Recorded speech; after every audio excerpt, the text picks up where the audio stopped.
Hello, my love. Welcome to another episode of Blisstopia podcast. I am your host, Mercedes Castellani. And this week, I want to talk about a topic that comes up a lot during my coaching sessions. And that topic is emotions. Because unfortunately, society has trained us into thinking that some emotions are good, some emotions are bad.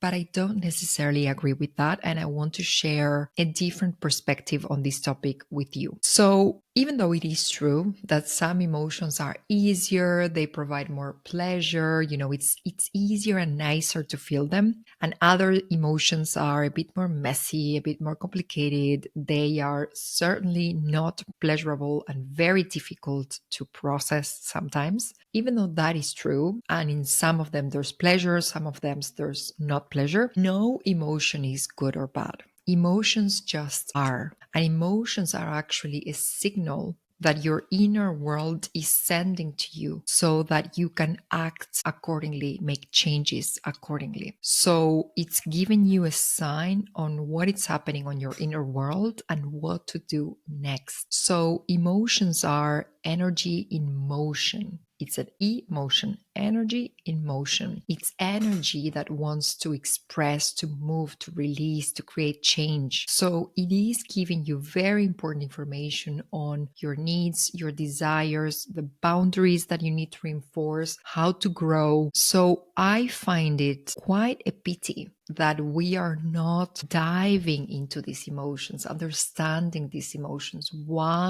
which emotion is arising, first of all, the awareness of which emotion do I actually feel, and what is this emotion actually telling me? What do I need to know? And what do I need to do now that I have this information? So that what I want to do and share on this podcast episode is the 5 core human emotions. And we're going to be dissecting them so that we can understand the message that each emotion is trying to bring to the surface and how you can process these emotions in the healthiest and most kind of even efficient way, because this emotion again is trying to send you a message. So if you listen to that message, you acknowledge what is going on with love, with compassion, and then you create some can be minor changes in your life or big changes depending on what the emotion is asking you to do, then you can actually live with much more alignment. So instead of suppressing the emotions, we're listening to them.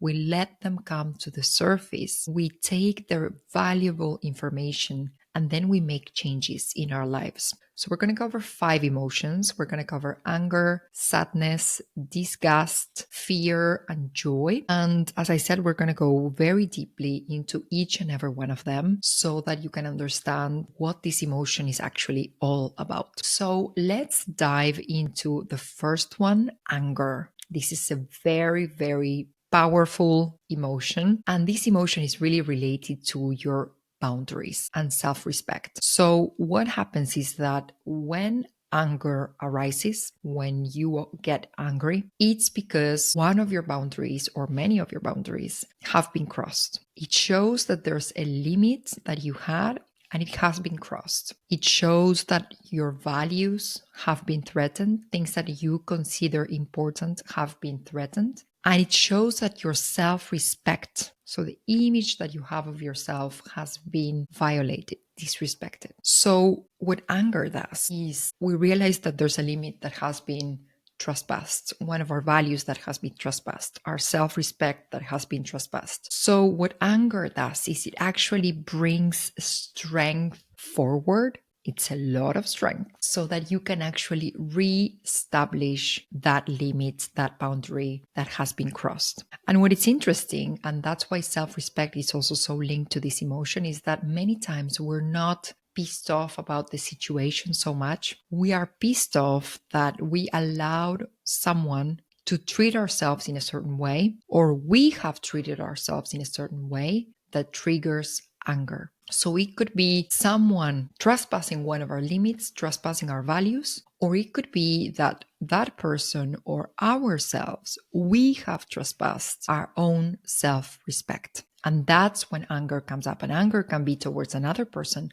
but you can also be angry towards yourself for tolerating and allowing things that you know you shouldn't be allowing. So there can be anger towards other people and also anger towards yourself. But again, the most important question you can ask yourself when anger arises is, which limit has been trespassed and which limit do I need to establish or reestablish? It's like when you feel angry, go and look for the limit. Which is the limit that has been trespassed? What happened? What's the cost of all of this? And what's the limit that I need to establish or reestablish? So the next time you feel angry, it will happen because you're human. Instead of suppressing that anger, pretending that nothing happens, pretending that everything is okay, or exploding in anger, depending what your relationship to anger is. And here it's very important to signal that if you're a woman, you have been conditioned to not being allowed to even feel angry. Women are conditioned to suppress their anger, to pretend that everything is okay, to always smile,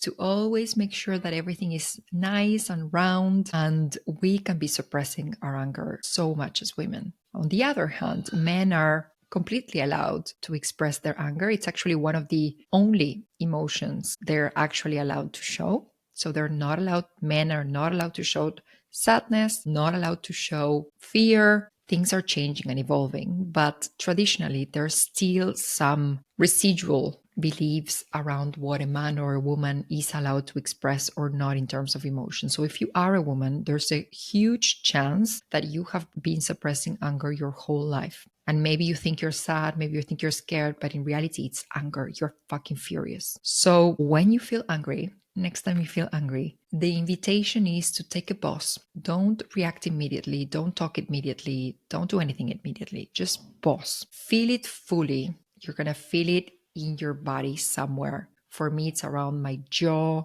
It's like around my hands, but especially my jaw. I'm like, "Urgh." Feel it fully in your body. You can express it in healthy ways, like, punching a pillow or going on a run, super intense run. You can journal, you can talk to someone that you trust. So let that emotion move, because remember, it's energy in motion. It wants to move, it needs to move. And then you want to sit with yourself and reflect upon which is the boundary that has been crossed, which is the limit that has been crossed and that I need to reestablish. Establish or reestablish. And then you're going to find that it's kind of like magical. Instead of having this crazy emotion, like super intense emotion in your body, you can be like, actually, I'm pissed off about that comment. That person should have never said that about me. It crossed a boundary and it crossed my self-respect, because we don't talk about that like that about me. For example, could be anything. And in that case, maybe you realized it was one comment, it was one phrase that made you feel that way. So what if now that you have this information from your anger that is telling you this phrase was absolutely out of place, it should have never happened. What if now that you have that information, you can talk to that person and tell them super calmly, hey, look, I really didn't appreciate what you said about me. You shouldn't be talking about me in that way. It's completely unfair. I have nothing to do with what you said, so please stop talking like that about me. I'm a completely different person. You got me completely wrong. If you think that's me, you got me completely wrong.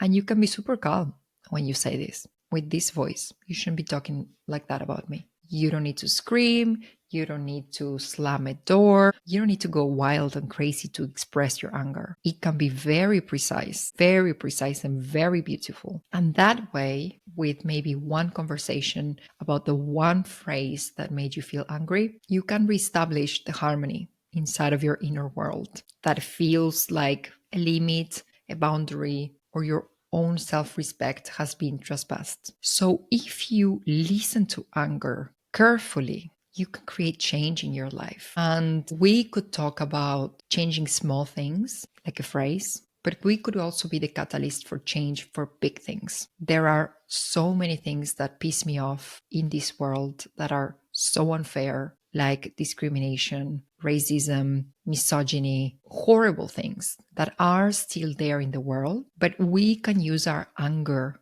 as a catalyst for change. In that conversation, when someone all of a sudden shoots a racist comment, where someone all of a sudden says something that shows that they have a limiting belief about women or about the LGBTQ community, or shows that they're not in line with sustainability or whatever it might be, what I choose to do is I feel the anger coming up and I choose right there and then to say a phrase that shows to this person that they have just made a racist comment, a misogynist comment, a comment that doesn't support sustainability right there and then. So I use that anger coming up, and I have this, self-awareness muscle really, really trained by now. So I feel the anger coming up and immediately I can say a phrase. For example, if they say, yeah, well, man, your boss is a man, but man or a woman, I'm going to add, or just say something that shows to the person that they shouldn't be saying the phrase they just said.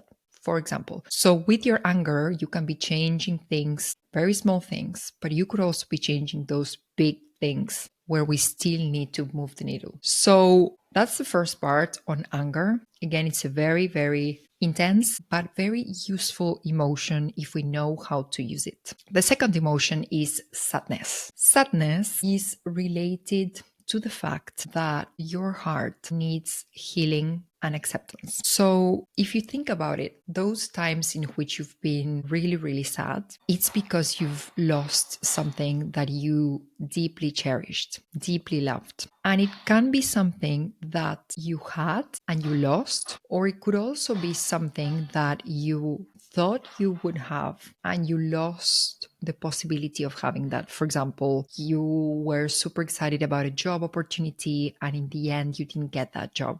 And that makes you feel sad because you really, really, really cherished that opportunity. And now it looks like you're not going to have it. So it could be something that you had and you lost, or something that you thought you would have and you lost the possibility of having it. So it shows that your heart needs some healing, some compassion, some love, some acceptance, because it is hard to go through a loss. So when sadness arises, just give yourself permission to grieve. Give yourself permission to be sad, because it is hard. Just bring all of the self-compassion and self-love that you have inside of you and bathe yourself with so much love, because it is hard. But the beautiful thing that I like to take from sadness is that, to me, sadness is a sign that you cared about something or about someone. If you are sad because you lost a person that you loved and that you still love, it's a sign that you deeply, deeply cared for them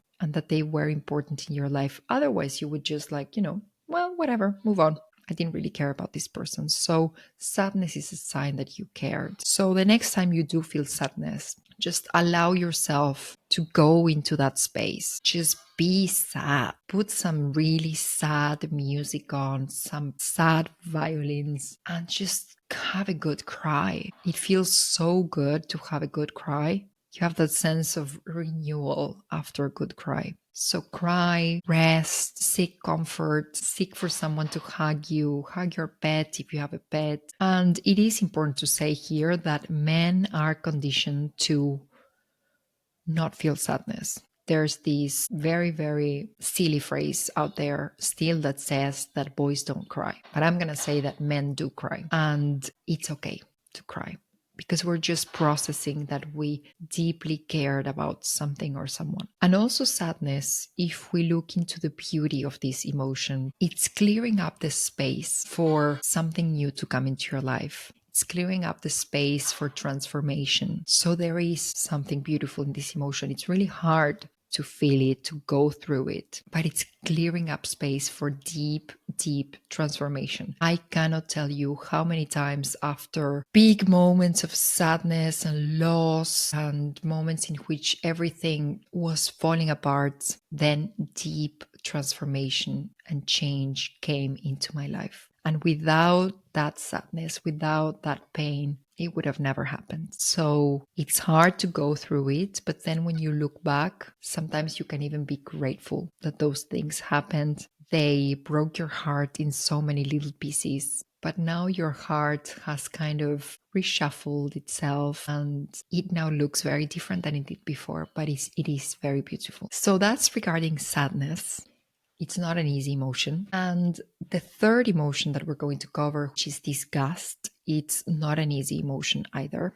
Disgust is related to your boundaries and to your personal integrity. So when disgust comes up, and it's really visceral, when this visceral emotion comes up, it shows that there's something that feels repulsive, horrible. Whether that's a situation, a behavior, an idea, you just feel like, ugh, that's like gross, horrible, like, ugh. And basically, this emotion shows that that thing that you're disgusted with, that you feel repulsive with, it's out of alignment with who you are. It's showing you this is so not you. This is so not you. And it shows you that that situation, behavior, idea, whatever it might be, must be removed completely from your life or avoided so that you can be aligned with your own values and with your own integrity. So next time you do feel disgust, just think,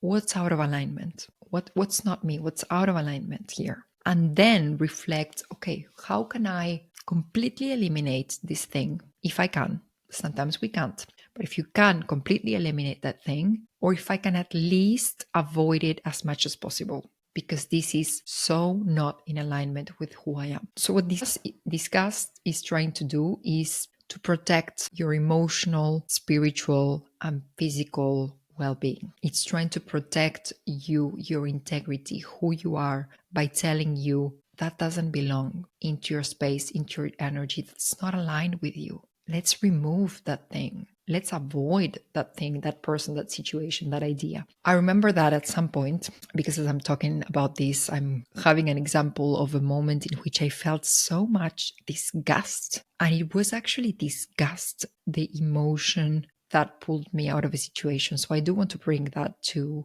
this episode. If you know about my story in 2021, before I had the beautiful relationship that I had now, I had several toxic and short-lived relationships.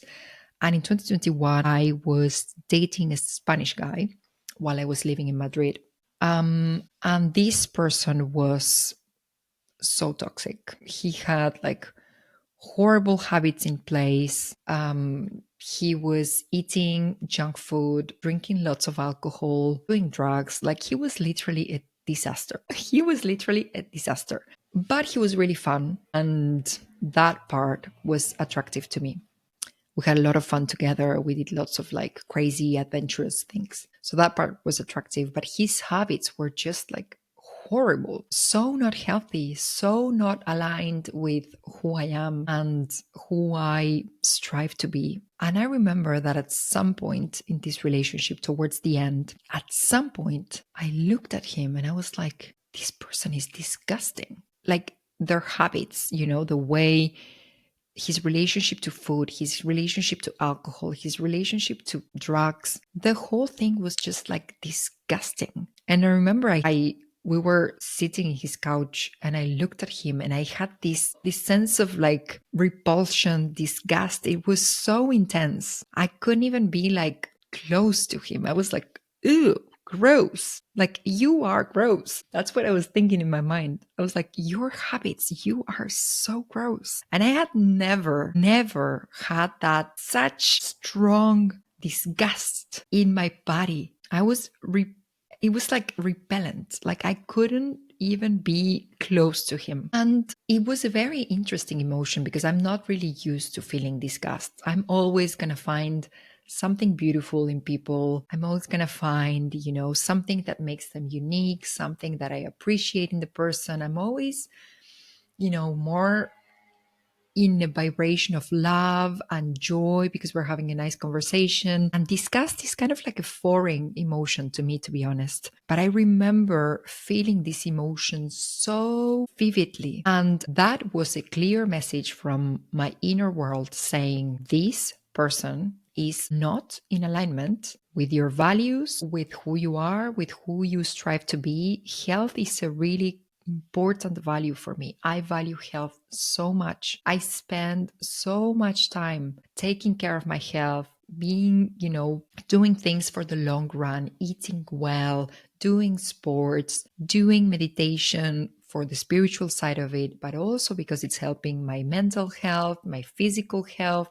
Health is such a value for me. And then having this person who had nothing to do with health, it was like the complete opposite of health.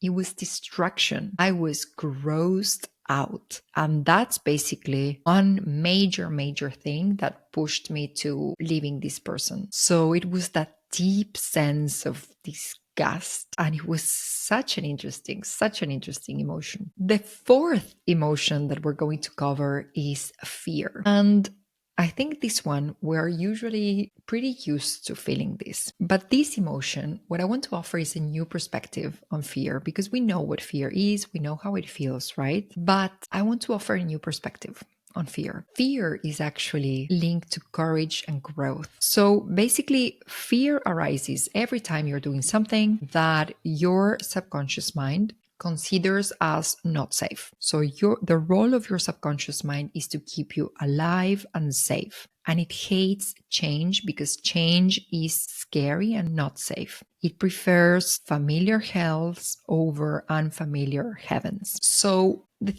very interesting thing about fear is that we feel it, right? And many times, because it can freeze us, many times we get frozen and we stay there and we don't move. We're frozen there. But what if we could think of fear as just a sign that you are growing, just a sign that you are stepping a little bit outside of your comfort zone, just a sign that you're trying something new and it's normal to feel a little bit scared. Just a sign that you're transforming yourself. What if, instead of thinking that fear is a negative emotion that frees us and keeps us right where we are, what if fear was a positive emotion? What if fear is showing you that you're expanding, you're growing, you're trying something new? What if we could be excited that we are feeling a bit scared because we're growing? So, and just as I say this, I'm like, nice. Like, I think that's such a refreshing perspective on fear. Because for so long, and especially when I was in my corporate job and all of my 12-year career in marketing, I felt so much fear, so much stress in my body on a daily basis. And many of my actions were always guided by fear. I'm going to send this email or otherwise I'm going to be in trouble. I'm going to send this email or otherwise I'm going to miss this deadline. I'm going to send this email or otherwise they're going to think X. I'm going to send this email. I'm going to do this. I'm going to do this project or otherwise my boss is going to say this. And it was always out of fear, always out of what will happen if I don't do this or the other thing. And I remember that when I decided that I wanted to change and I wanted to become a business owner, become a coach, fear came up so strongly. It was a wall in front of me. And I had to walk through that fear very, very slowly because it was hard. There was a lot of fear. But what if we could think about that fear as, well, you are stepping outside of what you have been doing your whole life. You are trying something new. So it's normal that you feel scared. But let's also celebrate that you feel scared because you are trying something new. You're alive. You are alive. You're growing. You're changing. So what if we could be happy and excited when we feel a little bit scared? It's a sign that you're alive. It's a sign that you're growing. And as you've probably heard, courage is not the absence of fear. Courage is doing what you want to do, even if there's fear in there. So many times, I remember when I hired my first coach, I was really scared to make that investment. It was $3,000, a little bit less than $3,000. It was a lot of money for me back then. Now I've completely changed my relationship to money, and $3,000, it's not that much. But at that point, it was a lot of money and I was scared to put my card on a coach I had met online who I intuitively know that she had something for me. I intuitively know that I would grow a lot by working with her. But it was 3K and I didn't, I thought about it, I chew my fear. I walked through that fear and I did it anyways. And that was the best investment I have ever done on myself because I learned so much about how to set up a coaching business. So much. And if I could do it all over again, I would do it all over again and I would do it faster than I did it. I would start before I did it because I learned so much. So fear is just a sign of growth. And the fifth emotion that we're going to cover is joy. Okay, this one, it's an emotion that we like a little bit more. It's one of those that it's like categorized as a good emotion, quote unquote good, just because it's easier to feel it and it's more pleasurable to feel it. But as we know, it's just a sign. So the same way, and the Buddhist teachings tell us a lot about this, the same way we're not attaching ourselves to all of those quote unquote negative emotions. So we don't want to be attached to the quote unquote positive emotions because otherwise we become a little bit addicted to the joy and the happiness and the love, and we become addicted to those quote unquote positive emotions. What joy is trying to tell you is that you are aligned. You are aligned and you are living in your fullest expression. So joy comes up when you are living in alignment with your true self. You know, those moments of joy, those moments of flow, when you lose track of time, you're connected to your passion, you're living authentically. Joy is a sign that you are on the right path. It's a sign that you're aligned with your highest self. And let me give you 2 examples of that. The first example is when I was working still in my corporate job and I had already launched my podcast. What I would do is I would work super, super hard on my corporate job from Mondays to Thursdays, sometimes doing a little bit more extra hours so that then I could have my Friday free of calls to actually work on my business. And then on Fridays was the day in which I would record the first episodes of Blisstopia podcast back in 2022. And I would also publish the episodes and do things just for my business, basically. And one of the things that really showed me that I had to take this leap of faith, that I really, really wanted to change, was that during the week, from Monday to Thursday, the whole week, I was feeling, scared the whole time, stressed the whole time, was pushing myself like super hard. And then on Fridays, when I would start working on the podcast, I would have like a bit more relaxed, creative day. I was so joyful. I remember that the days would just like go by so fast because I was having so much fun and I felt so joyful. So that was a sign that those Fridays working on the podcast were in alignment with me, were in alignment with my highest self, were connected to my passion, were connected to my authenticity. And I just felt it the same way week after week, Monday to Thursdays, fear, stress, overwhelm, Fridays, joy, creativity. Monday to Thursdays, fear, stress, overwhelm. Fridays, joy and creativity. Week after week after week after week. And just feeling my emotions gave me such a good indication that I was on the right path. That Blisstopia, that back at that time was just an idea. And it was, just a creative endeavor because I wanted to share everything that I had learned on spirituality and meditation. And I wanted to help other people be happier. That was my true calling.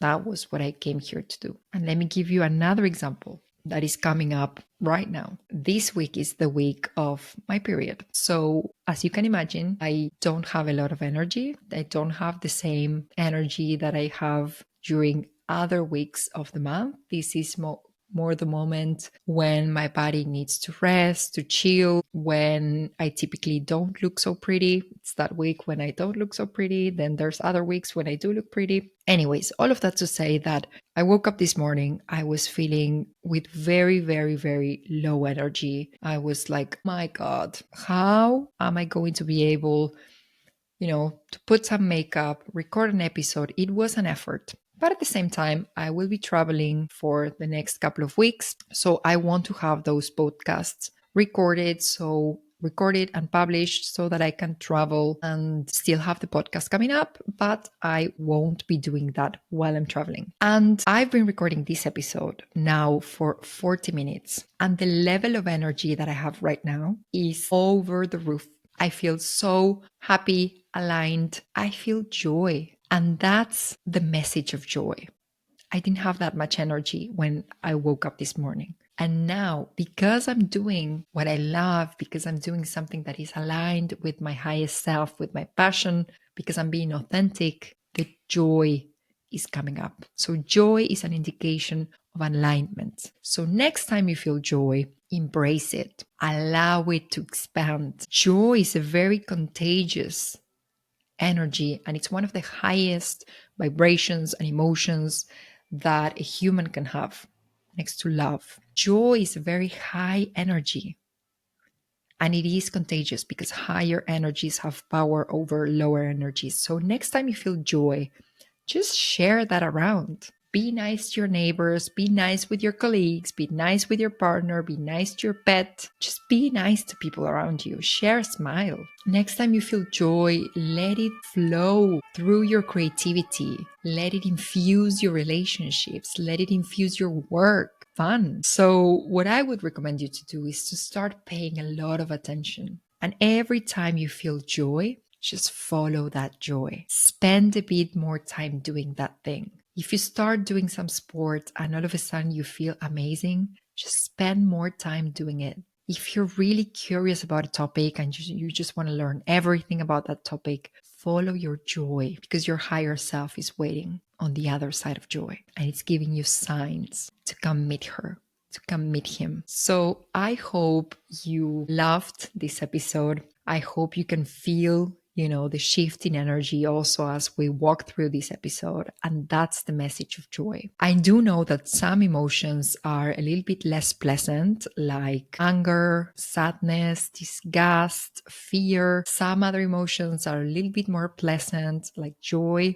But in any case, pleasant or not pleasant, they are sending you a sign, they're sending you a message. So they're always useful. So next time you feel any emotion, instead of avoiding them, instead of pretending that they're not there, lean in, lean in, lean in, lean in. Sit with yourself, feel your emotions, lean into your emotion, make it bigger, expand it, and find that pearl of truth that emotion is bringing for you, because you have inside of you all of the answers that you're looking for. And the only way you can find those answers is by going through the emotion, finding that pearl of truth in the middle of the wave. I hope you really, really enjoyed this episode. You found it insightful. If you want to be more in tune with yourself, with your emotions, with your inner world, you want to understand what these emotions are trying to communicate to you and then make changes in your life accordingly, then you should definitely consider joining the Blisstopia one-on-one life transformation program. Inside of this 4-month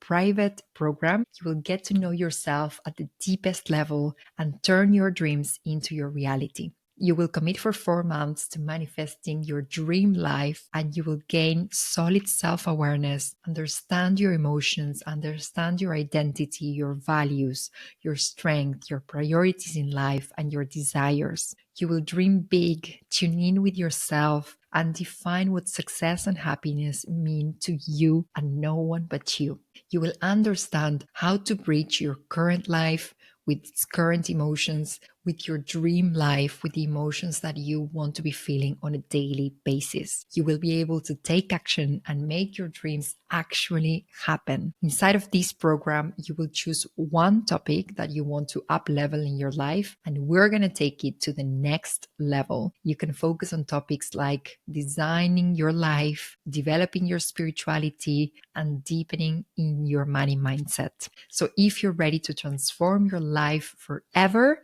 then I am waiting for you inside of the Blisstopia one-on-one life transformation program. We have spots to start now in January. The link is in the show notes. I will see you inside of the Blisstopia one-on-one life transformation program. I will see you on the next episode. And in the meantime, in Blisstopia we trust.